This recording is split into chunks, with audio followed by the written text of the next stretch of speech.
સુરતના રાંદેરમાં ચપ્પલ ચોરનો આતંક જોવા મળ્યો। એક જ રાતમાં 48 ઘરમાંથી મોંઘા બૂટ ચપ્પલની ચોરી। અડધી રાત્રે તસ્કરે પગરખા પર કર્યા હાથ સાફ। જૂતાથી ભરેલા 2 થેલા ભરી આરોપી થયો ફરાર। ઘટનાના સીસીટીવી હાલ સોશિયલ મીડિયા પર વાયરલ। કચ્છના ગાંધીધામમાં એક જ રાતમાં 3 દુકાનોના શટર તોડી તસ્કરોએ ચોરીને અંજામ આપ્યો। તસ્કર ટોળકીની સમગ્ર કરતૂત સીસીટીવીમાં કેદ। દુકાનમાંથી કેટલી મત્તાની ચોરી થઈ તે આંકડો હજુ અસ્પષ્ટ છે। જો કે એક સાથે 3 દુકાનોમાં ચોરીની ઘટનાથી સ્થાનિક વેપારીઓએ પોલીસ પેટ્રોલિંગ પર ઉઠાવ્યા સવાલ। બનાસકાંઠાના વડગામમાં આવેલી મહિમા નકલી ઘીની ફેક્ટરીમાં દરોડા। નકલી ઘી બનાવતી ફેક્ટરી પર ફૂડ એન્ડ ડ્રગ્સ વિભાગે પાડ્યા દરોડા। જૈનમ બ્રાન્ડના નામે નકલી ઘી વેચવાનું કૌભાંડ ચાલતું હોવાની ફરિયાદ। ફૂડ વિભાગે શંકાસ્પદ ઘીના સેમ્પલ લઈ પરીક્ષણ માટે મોકલ્યા। પરવાના વગર ચાલી રહ્યો હતો નકલી ઘીનો વેપાર। 1513 કિલો ઘી જપ્ત કરવામાં આવ્યો। 3.67 લાખનો મુદ્દામાલ સીઝ કરાયો। મહેસાણાના ઊંઝામાં ભેળસેળિયા વેપારીઓ સામે એપીએમસી અને ફૂડ વિભાગે લાલાંક કરી। વરિયાળી અને જીરુમાં ભેળસેળ કરતા વેપારીઓને ચીમકી આપતા ઊંઝા એપીએમસી ચેરમેને કહ્યું, વેપારી ભેળસેળ કરતા પકડાશે તો લાયસન્સ રદ કરીશું, તેમજ ભેળસેળવાળું જીરું અને વરિયાળી બધાની વચ્ચે સળગાવીશું। ઊંઝામાં જીરું અને વરિયાળીમાં ભેળસેળ કરતા વેપારીઓ મુદ્દે ફૂડ ઓફિસરે કહ્યું કે ગમે તે રાજકારણીનો ફોન આવશે તો પણ કોઈને છોડવામાં નહીં આવે। વધુમાં કહ્યું કે ગોળની રસી અને પાવડરનું કોટિંગ કરી ભેળસેળિયું જીરું તૈયાર કરાય છે। પોતાના બાળકને ખવડાવી શકો તો જ આવો માલ વેચવાની છૂટ છે। ભેળસેળિયા તત્વોને પણ ભગવાન જોઈ રહ્યો હોવાની અધિકારીઓ ભાવુક અપીલ કરી। ગીર સોમનાથના કોડીનારમાં એસઆઈઆર પ્રક્રિયા વિવાદમાં આવી। ઘાટવડ ગામમાં એસઆઈઆરના 7 નંબરના વાંધા ફોર્મ ભરાતા મુસ્લિમ સમાજમાં રોષ ફેલાયો। 495 મતદારોના નામ ખોટી રીતે દૂર કર્યાના આરોપ સાથે કોડીનાર પોલીસ સ્ટેશને રજૂઆત કરી। એસઆઈઆર પ્રક્રિયામાં અનિયમિતતાનો પણ આક્ષેપ કરી નિષ્પક્ષ તપાસ અને યોગ્ય કાર્યવાહીની કરી માંગ। અમદાવાદ રખિયાલના સુખરામનગર સ્લમ ક્વાર્ટરની ઘટના। ક્વાર્ટરના એક ફ્લેટની ગેલેરીનો ભાગ થયો ધરાશાયી। 4 થી 5 લોકોને સામાન્ય ઈજાઓ પહોંચી।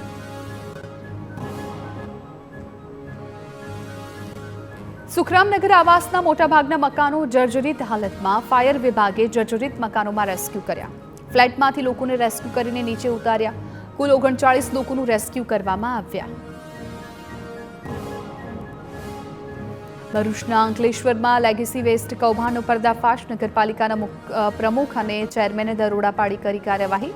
કચરાનો નિકાલ કરવાને બદલે સેંકડો ટન કચરો ખાડીમાં ધરબી દેવાયો। કોન્ટ્રાક્ટર દ્વારા જમીન અને પાણીના સ્ત્રોતને દૂષિત કરાયાનો આરોપ। લોકોને શંકા ન જાય તે માટે અવાવરૂ ખાડીમાં કચરો ઠાલવી દેવામાં આવ્યો। પાલિકાએ કોન્ટ્રાક્ટર સામે લાલાંક કરી 95 લાખનું પેમેન્ટ અટકાવ્યું। કોન્ટ્રાક્ટરે લેખિતમાં માફી માંગી કચરાનો નિકાલ કરવા બાંહેધરી આપી। વડોદરા મનપાના ધૂળ ખાઈ રહેલા વાહનોના દ્રશ્યો સામે આવ્યા છે। જનતા માટે ઉપયોગમાં આવે એવા અને કરોડોના ખર્ચે ખરીદાયેલા 20 ટ્રેક્ટર અને ટ્રોલીનો યોગ્ય ઉપયોગ ન થતા પડ્યા સડી ગયા છે। જેસીબી અને ઢોર ટ્રોલી મેન્ટેનન્સ વિના ઠપ થઈ ગયા।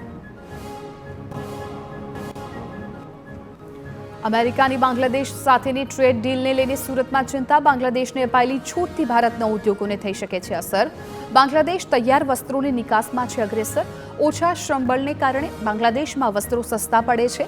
બાંગ્લાદેશને શૂન્ય ડ્યુટીની છૂટ અપાય તો ભારતને પડી શકે છે અસર। ગુજરાત આપમાંથી રાજુ કરપડાને આપ્યું રાજીનામું। બોટાદમાં આપની સભામાં પથ્થરમારા બાદ આવ્યા હતા ચર્ચામાં। બોટાદ શહેર નજીક આવેલા હળદળ ગામે થઈ હતી હિંસા। કડદા પ્રથાની વાતને લઈને આવ્યા હતા ચર્ચામાં। સ્થાનિક સ્વરાજની ચૂંટણી પહેલા આપને ફટકો। આપના કિસાન સેલ સાથે જોડાયેલા હતા કરપડા।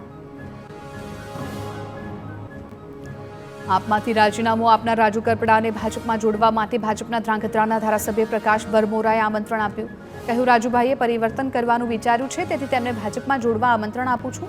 વધુમાં પ્રકાશ ભરમોરાએ કહ્યું કે આજનો હરીફ આવતીકાલનો મતદાર છે। નવસારીમાં સંગઠનની જાહેરાત બાદ શહેર ભાજપમાં ભડકો। સંગઠનની જાહેરાત બાદ જલાલપુરના આગેવાનોએ રાજીનામા આપ્યા। નવનિયુક્ત હોદ્દેદારોએ પોતાની જવાબદારીનો ત્યાગ કરતા ખળભળાટ। ઉપપ્રમુખ, વિવિધ મોરચાના મહામંત્રી અને સંગઠન મંત્રીએ રાજીનામા આપ્યા। 4 આગેવાનોએ રાજીનામા આપતા ભાજપમાં ગરમાયું રાજકારણ। રાજ્યમાં 15,27,724 વિદ્યાર્થીઓ બોર્ડની પરીક્ષા આપશે. 26 ફેબ્રુઆરીથી 18 માર્ચ સુધી પરીક્ષા યોજાશે. ધોરણ 10માં 9,07,175 વિદ્યાર્થીઓ તેમજ ધોરણ 12 સાયન્સના 1,19,263 વિદ્યાર્થી પરીક્ષા આપશે. પ્રથમવાર દિવ્યાંગ વિદ્યાર્થીઓની પરીક્ષામાં પ્રતિ કલાક 20 મિનિટનો વધુ સમય મળશે. ધોરણ 10 અને 12ની બોર્ડ પરીક્ષાની તૈયારીને લઈ સુરત જિલ્લો સજ્જ બન્યો. સુરતમાં 5,600 વર્ગખંડમાં કુલ 2.23 લાખથી વધુ વિદ્યાર્થીઓ બોર્ડની પરીક્ષા આપશે. તેમજ સીસીટીવીની તપાસ કરવા 7 ટીમો બનાવાશે. રાજ્યમાં સૌથી વધારે વિદ્યાર્થીઓ સુરતમાં નોંધાયા છે, ત્યારે વિદ્યાર્થીઓ માટે ખાસ ટ્રાન્સપોર્ટેશનની સુવિધા પણ રાખવામાં આવશે. સર્ટિફાઈડ મેનેજમેન્ટ એકાઉન્ટન્ટના ફાઇનલ અને ઇન્ટરમીડિયેટ બંને પરીક્ષાના પરિણામો જાહેર થયા, જેમાં અમદાવાદ ચેપ્ટરનું ઇન્ટરમીડિયેટ અને ફાઇનલ બંનેનું 37% પરિણામ આવ્યું. ઇન્ટરમીડિયેટમાં અમદાવાદના 4 વિદ્યાર્થીઓ ઓલ ઇન્ડિયા રેન્ક મળ્યો. મહેક વર્ધાનીને ઓલ ઇન્ડિયા 13મો અને વિવેક પ્રજાપતિનો 17મો રેન્ક મેળવ્યો. ગાંધીનગરમાં વસ્તી ગણતરી મુદ્દે સરકાર એક્શન મોડમાં આવી. અધિકારીઓની નિમણૂક અંગે ગુજરાત સરકારે વધુ 2 ગેજેટ કર્યા પ્રસિદ્ધ. શહેરી વિસ્તાર તથા જિલ્લા વિસ્તારમાં 2 અલગ અલગ ગેજેટ પ્રસિદ્ધ. મનપા અને નગરપાલિકા વિસ્તાર માટે ખાસ અધિકારીની નિમણૂક કરાઈ. મનપા વિસ્તારમાં પ્રિન્સિપલ સેન્સસ ઓફિસર તરીકે મનપા કમિશનરની નિમણૂક. શહેર સ્તરે સિટી સેન્સસ ઓફિસર તરીકે ડેપ્યુટી મ્યુનિસિપલ કમિશનરની જવાબદારી. જિલ્લા સ્તરે પ્રિન્સિપલ સેન્સસ ઓફિસર તરીકે કલેક્ટરની નિયુક્તિ. જિલ્લા વસ્તી અધિકારી તરીકે નિવાસી અધિક કલેક્ટરની રહેશે જવાબદારી. તાલુકા સ્તરે ચાર્જ સેશન્સ ઓફિસર તરીકે મામલતદાર નિભાવશે ફરજ. સબ ડિવિઝનલ સેશન્સ ઓફિસર તરીકે નાયબ કલેક્ટરને ફરજ સોંપાઈ. વસ્તી ગણતરીના કામમાં અવરોધ ઊભો કરનારને 3 વર્ષની કેદની જોગવાઈ. માહિતી આપવામાં આનાકાની કરનારને 1,000નો થઈ શકે દંડ. એસઆઈઆર બાદ હવે વસ્તી ગણતરીમાં શિક્ષકોને કામગીરી સોંપવા મુદ્દે ગુજરાત રાજ્ય શિક્ષક સંઘે ચૂંટણી પંચ અને મુખ્યમંત્રીને રજૂઆત કરી છે. કહ્યું કે ચૂંટણી પંચ કાયમી ધોરણે વૈકલ્પિક વ્યવસ્થા કરે. આ પ્રકારની કામગીરીથી વિદ્યાર્થીઓના ભવિષ્ય પર અસર પડે છે. વસ્તી ગણતરી અને બીએલઓની કામગીરી શિક્ષકોને બદલે બેરોજગારોને સોંપાય તો લાભ થવાનું જણાવ્યું. પાટીદાર અનામત આંદોલન બાદ થયેલા કેસ અંગે મોટા સમાચાર. પાટીદાર નેતા અને ભાજપ ધારાસભ્ય હાર્દિક પટેલને રાજ્ય સરકાર તરફથી મોટી રાહત. વર્ષ 2018માં નિકોલ પોલીસ સ્ટેશનમાં નોંધાયેલી ફરિયાદ પરત લેવા કવાયત. ગ્રામ્ય કોર્ટમાં સરકારી પક્ષે ફરિયાદ પરત ખેંચવા તમામ કાર્યવાહી પૂર્ણ કરી. સમગ્ર કેસ મામલે કલેક્ટર અને સરકારી વકીલે અભિપ્રાય સહિતની કામગીરી પૂર્ણ કરી. ગ્રામ્ય કોર્ટમાં હાર્દિક પટેલ, ગીતા પટેલ સહિતના આગેવાનો સામે ચાલી રહી છે ટ્રાયલ. અગાઉ કોર્ટે આ જ કેસમાં હાર્દિક પટેલ વિરુદ્ધ જાહેર કર્યું હતું વોરંટ. આંદોલન દરમિયાન નિકોલમાં પ્રતિક ઉપવાસ મામલે નોંધાયો હતો ગુનો. ગાંધીનગરના દહેગામમાં ટ્રાફિકની સમસ્યા હળવી કરવા તંત્રે ડિમોલેશન કાર્યવાહી કરી. પોલીસ સ્ટેશન પાસેના વર્ષો જૂના દબાણોને તોડી પડાયા. 20થી વધુ નાના મોટા મકાનો અને રોડ બાજુના ગલ્લાઓને તોડી પડાયા. સુરતમાં વરાછા પોલીસે 13 તુજકો અર્પણ કાર્યક્રમ હેઠળ ખૂબ જ સરાહનીય કામગીરી કરી. વરાછામાં આવેલી સાધના સોસાયટીમાં લાખોની ઘરફોડ ચોરી થઈ, જે મામલે પોલીસને ફરિયાદ નોંધાઈ છે. ફરિયાદને આધારે પોલીસે માત્ર 4 કલાકની અંદર જ આરોપીને ચોરીને મુદ્દામાલ સાથે પકડી પાડ્યો. વલસાડની હાઈવે નજીકથી શંકાસ્પદ પ્રવાહી સાથે એક શખ્સની ધરપકડ. 700થી વધારે બોટલમાં ભરેલું શંકાસ્પદ પ્રવાહી ઝડપાયું. આરોપી સામે ગેરકાયદે સ્ટીરોઇડનો જથ્થો હોવાની આશંકા. આ પ્રવાહી પશુઓને અપાતા ઇન્જેક્શનમાં વપરાતું હોવાનું અનુમાન. પોલીસે એફએસએલની ટીમને સાથે રાખીને સમગ્ર મામલે તપાસ હાથ ધરી. વડોદરામાં ન્યુટ્રિશન શોપની આડમાં ગોરખધંધાનો પર્દાફાશ. લાયસન્સ વિના જ બોડી બનાવવાની સ્ટીરોઇડ દવા વેચાતી હોવાનું આવ્યું છે સામે. માંજલપુરની સિદ્ધિ ન્યુટ્રિશન શોપમાંથી ક્રાઇમ બ્રાન્ચે રશિયા, ઓસ્ટ્રેલિયાથી મંગાવેલી ટેબ્લેટ ઇન્જેક્શનનો જથ્થો ઝડપ્યો. 500થી લઈને 5,000ના ભાવે દવાઓનું વેચાણ થતું હતું. સ્ટીરોઇડ ટેબ્લેટ, ટેસ્ટોરન હોર્મોનના ઇન્જેક્શન પણ મળ્યા.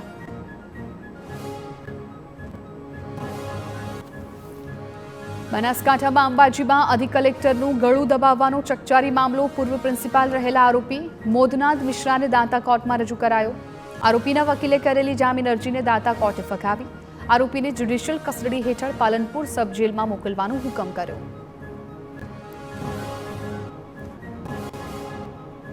સુરતમાં જ્વેલર્સની દુકાનમાંથી દાગીના ચોરી કરનાર કર્મચારી ઝડપાયો. દાગીનાને રોકડ લઈને ફરાર થયેલો આરોપી લાલગેટ વિસ્તારમાંથી ઝડપાયો. આરોપીએ તેલંગાણાના સિકંદરાબાદમાં કરી હતી ₹13.80 લાખની ચોરી. જ્વેલર્સની દુકાનમાં નોકરી કરતો હતો આરોપી શેખ નસીરુલ રહેમાન. દુકાનની ડુપ્લિકેટ ચાવી બનાવી 21 જાન્યુઆરીએ આપ્યો ચોરીને અંજામ. રાજકોટની 120 કિલો ચાંદીની ઘરફોડ ચોરીના કેસમાં વધુ એક આરોપી ઝડપાયો. અમદાવાદ ક્રાઇમ બ્રાન્ચે વધુ એક આરોપી મંગુસિંહને ઝડપી પાડ્યો. આરોપી પાસેથી પોલીસે 40 કિલો ચાંદી તેમજ ચાંદીને ઓગાળવાની ભઠ્ઠી પણ જપ્ત કરી. આરોપીએ મંગુસિંહને ચાંદી ઓગાળવાનું કામ સોંપ્યું હતું. વધુ જથ્થો ઓગળે તે પહેલા ક્રાઇમ બ્રાન્ચે મંગુસિંહની ધરપકડ કરી. રાજકોટના શક્તિ સિલ્વર નામની પેઢીમાંથી 120 કિલોથી વધુ ચાંદીના દાગીનાની ચોરી થઈ. ચોરીના આ રેકેટનો મુખ્ય આરોપી મુકેશ પ્રજાપતિ હોવાનું સામે આવ્યું. આરોપીએ ચોરી કરેલી ચાંદી અન્ય આરોપીઓને સગે વગે કરવા આપી હતી. પોલીસે હવે મુખ્ય આરોપી મુકેશ પ્રજાપતિને ઝડપી ચક્રો ગતિમાન કર્યા.